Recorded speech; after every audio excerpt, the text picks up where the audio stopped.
Tiger junior NTR ఏ విషయం గురించి మాట్లాడినా చాలా మెచ్యూరిటీతో మాట్లాడతారని ఇండస్ట్రీలో టాక్ ఉంది. ప్రతి విషయం గురించి తారక్ లోతుగా ఆలోచిస్తారు. ప్రస్తుతం పూర్తి స్థాయిలో సినిమాలకే పరిమితమైన తారక్ 2009 సంవత్సరంలో టీడీపీ తరపున ప్రచారం చేసి తిరిగి వస్తుండగా కారుకు యాక్సిడెంట్ అయిన సంగతి తెలిసిందే. ఆ యాక్సిడెంట్ సమయంలో ఎదురైన అనుభవాల గురించి తారక్ పంచుకున్నారు.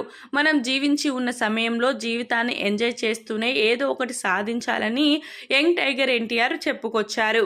చావు ఎదురొస్తే చావును స్వీకరించాలని ఆయన తెలిపారు.